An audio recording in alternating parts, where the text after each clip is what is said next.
Hi, welcome to my channel. My name is Annie, and this is Unity Consciousness. Thank you so much for stopping by today.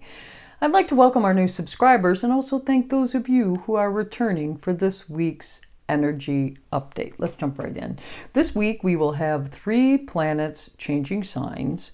It's a new season, starts today, and we will be desperately looking at our relationship dynamics.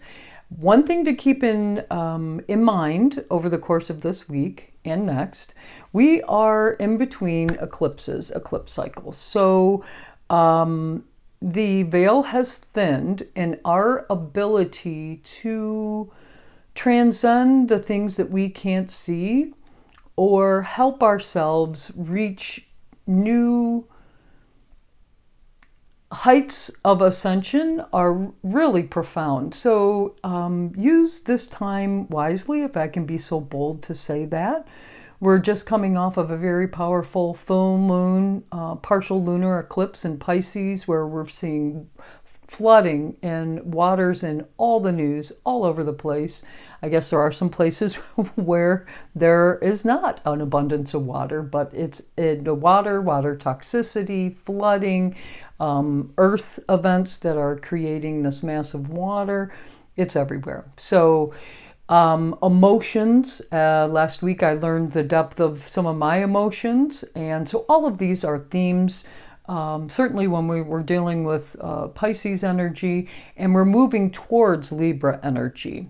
So earlier today, the sun, which is in the sign of Virgo, was trining Capricorn, which is in the retrograde in the sign of Pluto. And this is very grounding energy, but it reinforces that full moon energy, because that sun in Virgo is a better trine than even last week, as we had our outer planets trine between Neptune and Uranus and Pluto, and then that kite formation.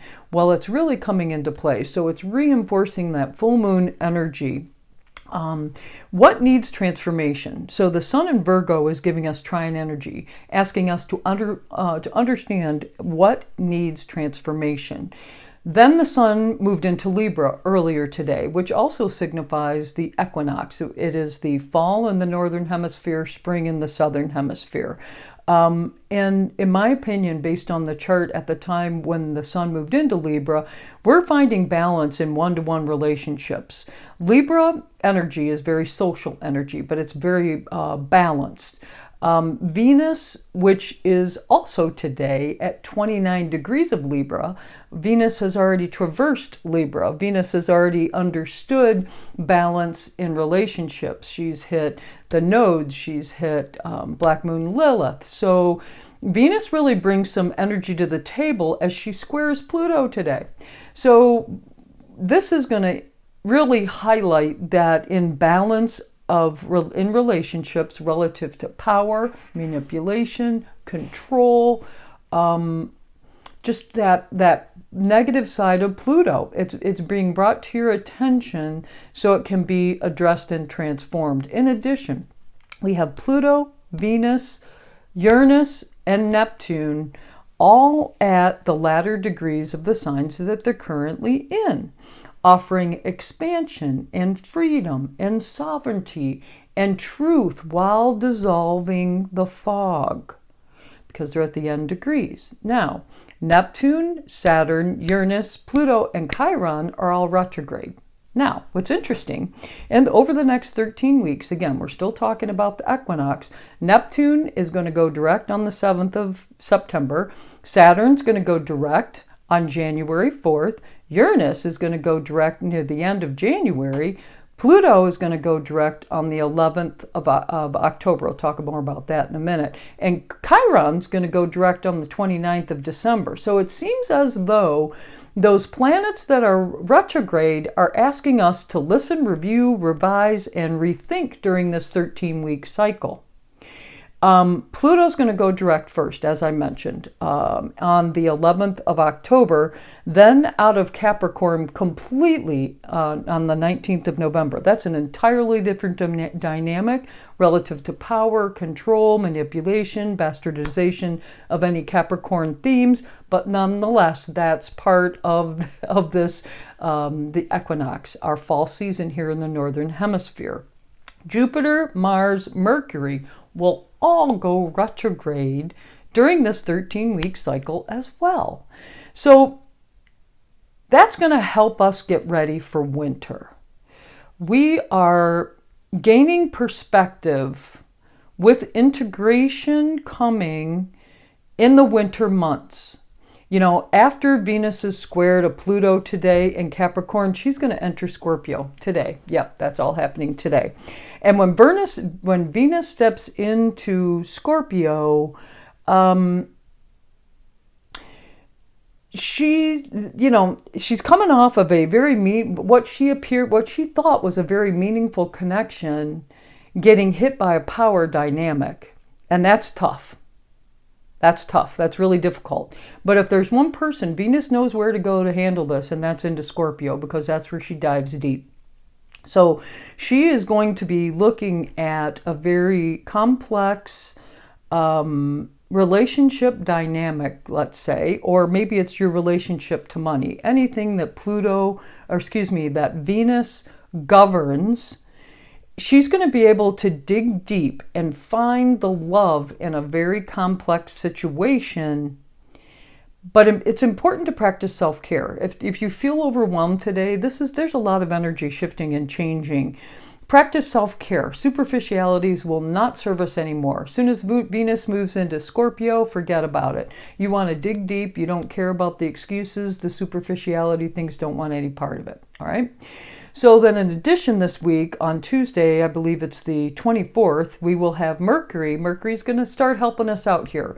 Mercury is really going to bring to the forefront, as it leaves Virgo at every step, every degree step, Mercury is going to be helping us with this process. So on Tuesday, Mercury at 27 degrees of Virgo is going to trine Uranus, which is retrograde in Taurus.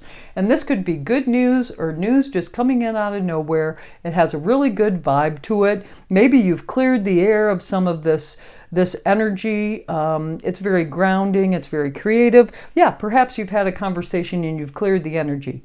Or have you? I don't know. Because the next day on the 25th, which is Wednesday, we will have Mercury now gets to 28 degrees of Virgo and is going to oppose Neptune retrograde in Pisces. These relationship challenges are being discussed or processed with the intention of dissolving mistruths or things that were facade-esque. They weren't quite necessarily accurate. And owning the reality. There could be some disappointment here. I have to say that. There could be disappointment, but I would encourage you to listen to the details. Listen for the details or the actions of someone before you make a final diagnosis on the situation. The very next day, on the 26th, now we've got Mercury at 29 degrees. We're at the anaretic degree, and Mercury is going to trine Pluto, which is retrograde in the sign of Capricorn. Now, this is going to allow that reality, which might have been kind of hard, but that reality of those recent communications are going to transform a power dynamic in a very good way. You got to stick to it. Stick with it. If you're dealing with a situation this week that it feels like you're making baby steps or maybe taking one step up, two steps back, stick with it. Please stick with it. Mercury is going to enter Libra just after that. And that's going to bring balance to those relationships that we are struggling with. We are listening, we are processing, we are speaking with balance and justice in mind. Then on the 28th, we have a rather challenging day, but in a good way, I feel. It's karmic day. Our nodes, the North Node in Aries, is going to oppose the Sun in Libra. It's going to oppose Mercury in Libra, and it's going to quincunx Venus, which is in the sign of Scorpio. And also, and Chiron is retrograde in Aries. That is going to trine the moon. I like this because what that tells me is the healing's going to start coming in. When you've got a trine between Chiron, retrograde, and Aries, that wounding where you didn't feel seen or heard, and now that's trining the moon, bringing in the emotional aspect, we can really begin to heal. There's a karmic healing that's occurring in an important relationship by integrating the true essence of being seen and heard while digging deep. Yeah, this is very, very healing energy. I really feel like this week we're going to be gaining some traction in relationships, that's for sure. So stick with it if you feel like things are getting a little bit rough. That's all I have for you this week. I do have to say, I want to throw this in. With all this energy moving into Libra, with the Sun and then Mercury, they all typically travel together. Venus is already in and moving out. We're going to be mindful. Please be mindful of codependency, because Libra energy, if it's three-dimensional, can be very codependent. So if that's the situation, that may be what you're dealing with Pluto. Just be aware of that. Okay? I decided, because we're in between eclipses and we've got all this beautiful ethereal energy that we can work with, I decided to use the Starseed Oracle deck, and artwork by Danielle Noel. Beautiful. And the deck itself is with Rebecca Campbell. She's the one that put it together. And this is the card that jumped out, and boy did it. I really like this. Let's see what the book has to say. Hiraeth. Hiraeth is a Welsh word that's difficult to translate, and hopefully I'm saying it correctly. But it refers to a certain longing or homesickness, a yearning for home or a place to which we cannot return. This unexplainable, unshakable longing for home is common in starseeds and old souls. Perhaps you've had it since birth. For some, it's a distant memory of a planet or galaxy or star system in the universe that their soul remembers and yearns to return to. A place that they may have experienced more than Earth. For others, it's a longing for unity of source, a remembering of interconnectedness and oneness. This yearning can lead some starseeds to travel, searching all corners of the planet to find a physical place that feels more like home. For others, it can manifest as a need to find home in people, communities, and relationships. A journey to find somewhere they truly belong. If you resonate with this yearning for home but don't really know where home is, you're being invited to remember that your soul chose to be on Earth. You're being called to fully commit to embodying your life. You're being reassured that you didn't come here alone and that your soul consciously decided to experience what it's like to be a soul in a human body on this planet at this time. You're being called to anchor all of your presence, your personality, your soul, and your spirit in the here and now.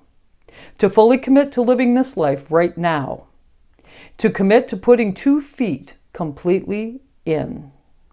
And the question we ask ourselves, how can you commit more fully to your life? Well, I certainly do love this card. I really like this card, especially given the Mars and Cancer themes that we're going to be facing with this Mars retrograde cycle, and Mars and Cancer being all about home and family. What is home? What is home? Is home the people you surround yourself, that you have a commonality with, where you can exchange open and freely without judgment? Is that the home we're looking for? I can tell you, some of us have been placed on Earth so that we can help anchor in truly what unity consciousness means, and Libra season is here to help us. Well, thank you so much for joining me today. If you like this video, please do click the like button. If you want to co-create with me, please do share this video with others. Any comments or suggestions, post them in the comment section below. And if you want to know when videos are being dropped, please click the subscribe button. It has been a pleasure to be with you today, and I hope you have a fabulous week of relationship dynamics that help you feel one step closer to the home that surrounds you and the people, the places, the communities that feel the best to you. Namaste.